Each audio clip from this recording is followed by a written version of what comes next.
Welcome to Facts TV News, where everything is true. Residents, taxi operators protesting over bad roads in Yorktown. Residents and taxi operators in Yorktown, Clarendon are protesting over deplorable road conditions. They are claiming that heavy-duty vehicles transporting material to Foga Road, where a bridge is being constructed, are causing damage to the roads. The work is being undertaken by the National Road Operating and Constructing Company. Stakeholders have accused the agency of failing to address the situation. The construction of the bridge is a part of work being done on the Mapen to Williamsville leg of Highway 2000. The stakeholders are contending that crime activity in the area are also culpable of damages to the road in the Clarendon Southwestern constituency. Some commuters in St. Thomas stranded as cabbies protest. Scores of commuters, including students in St. Thomas, were yesterday morning left stranded as taxi operators withdrew their services in protest over what they describe as unacceptable road conditions across the parish. The operators say that contractors on the ongoing Southern Coastal Highway project have dug up various sections of the main thoroughfare, leaving areas in a deplorable state.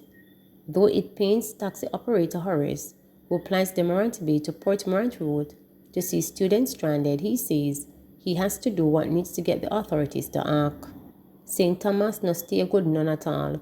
We want development because that's good and investors will be coming in, but right now, a pure precipice in the road. The man them dig up 5 miles out a road and gone leave it. We want better than this for the people, he said. President of the Eastern Taxi Association, Kurt Brown, told reporters that though the strike was not a decision of the body, he is in full support of the actions of the operators. They are feeling the pinch of the bad road, and I couldn't tell them not to protest. Once they're not doing anything illegal like blocking the road, I am on board. I know children want to go to school and people want to go to work, but what will happen if all our vehicles break down?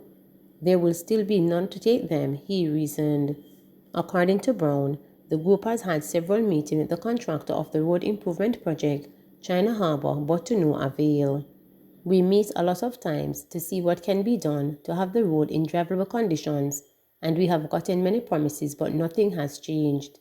It cannot continue like this, he said. The operators say they will continue to protest until their concerns are addressed. Prominent attorney Christopher Towson to join international human rights body.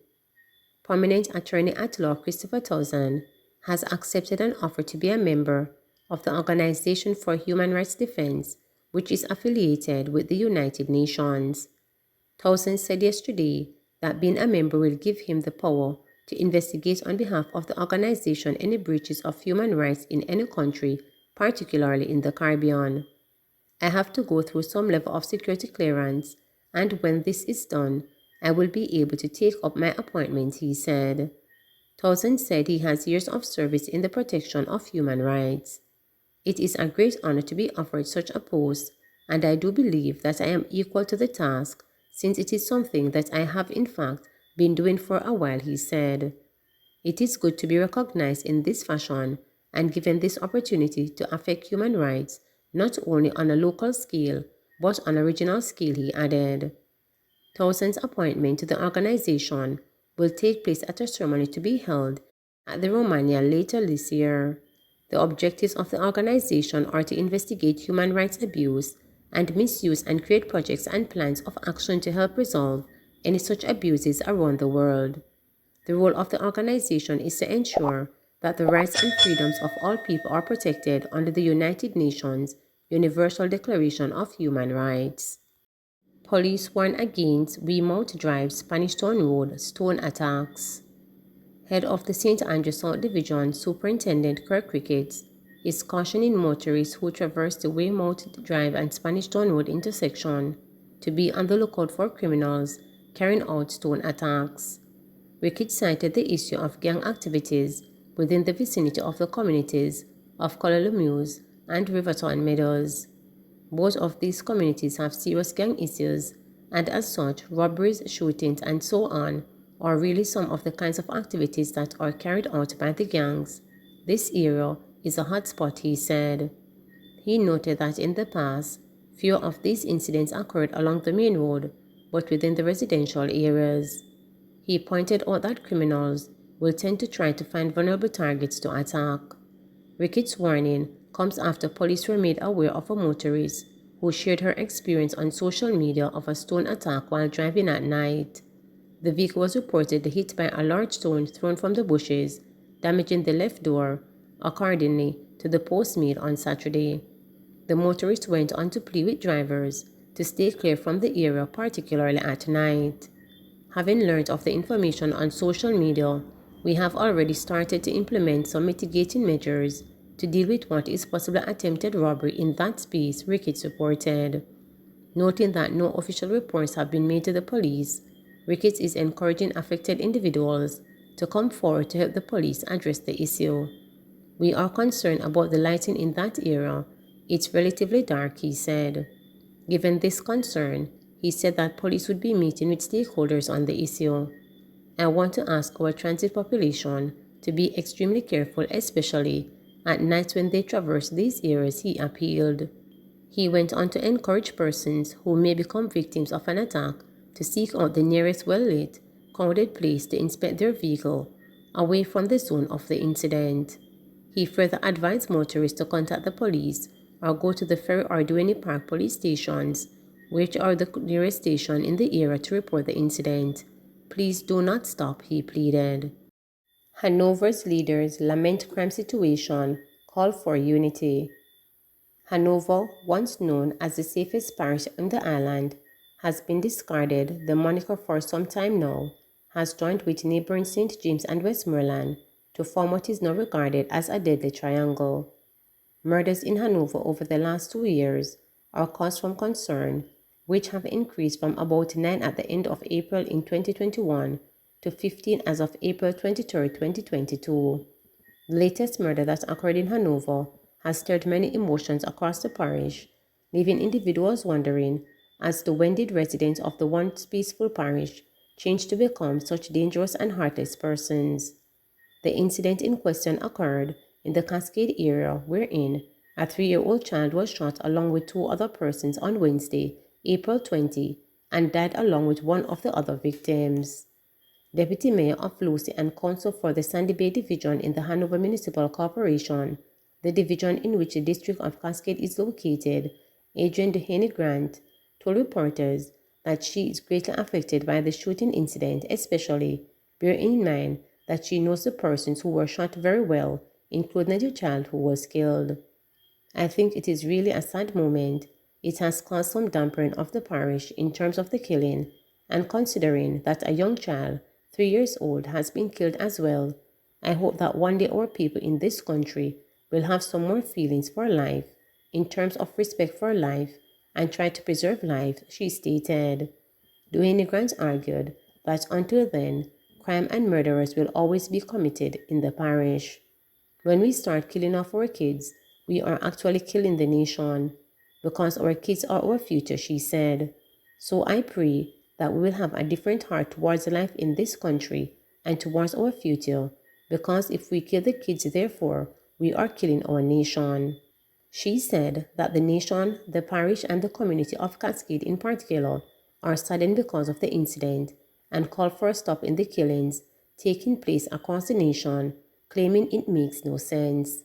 Her sentiments were shared by the mayor of Lucy and chairman of the HMC, Sheridan Samuels, who noted that he too is saddened by the number of killings taking place in Hanover, and even more so, the killing of the 3-year-old child in Cascade. Samuel stated, I am not in good spirits. This is not the Hanover that I knew, and we have to really take the parish back from criminals.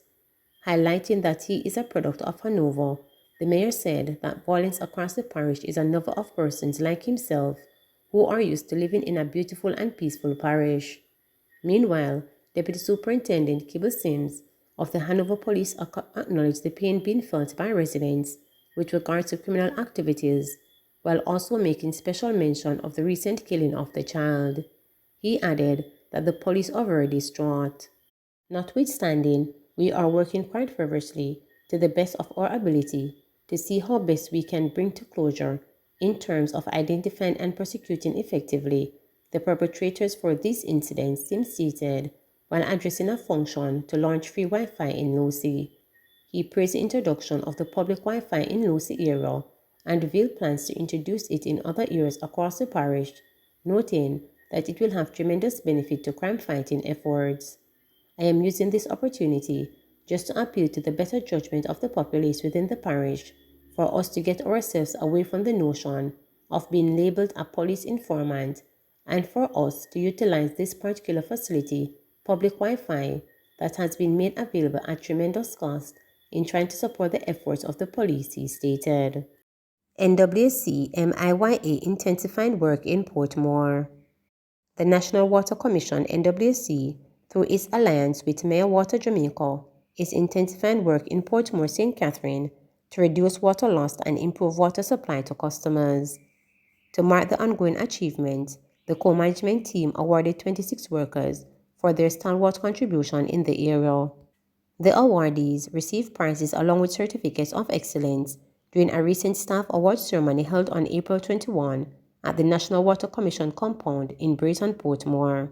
Speaking at the ceremony, Minister without portfolio in the Ministry of Economic Growth and Job Creation, Senator Matthew Samuda, highlighted the steps being taken by the co-management team to improve the water supply in Portmore under the Non-Revenue Water NRW production program.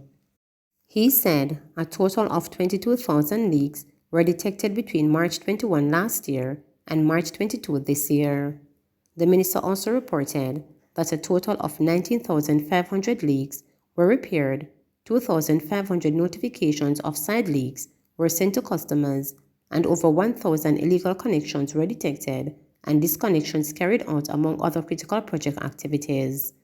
After just 1 year since the implementation of the program, water losses in Portmore have been reduced from 25,000 M3 per day to 20,000 MP per day, based on a 6-month average measurement. Electrical consumption has also decreased, resulting in at least 290,000 kWh saving to date, in addition to the positive environmental impact stemming from the cutback in the use of chemicals in water treatment process. Country manager at MIYA Jamaica, Alvarado, explained that the staff award ceremony is a legacy initiative modeled from the Kingston and St. Andrew NRW program that seeks to recognize and motivate the NWC MIYA workers that go the extra mile daily to reduce NRW in Portmore. It is a pleasure to see all the awardees who have benefited from Myra's training under the Building Capacity and Challenge program now mastering the set skills, coupled with the right mindset to produce excellent work in Portmore. Without the dedication of these special men and women, we could have had gleaned the amazing results we have been seeing already, he stated. The 5-year NRW program being implemented in Portmore is scheduled for completion in 2026. A primary benefit expected from the program is the growing improvements in the quality and efficient water supply to customers in Portmore. Additionally, the NWC is poised to see revenue increases from an improved building system, supported by 20,000 new metering installations, which recorded accurate reading of the water usage by customers. Alvaro said expected revenue projections from the program are approximately $19 million throughout the program, paying off the capital expenditure of around $13 million, which was initially financed by the government of Jamaica through the Ministry of Economic Growth and Job Creation. Please remember to subscribe, like, share, and click the notification bell for daily updates.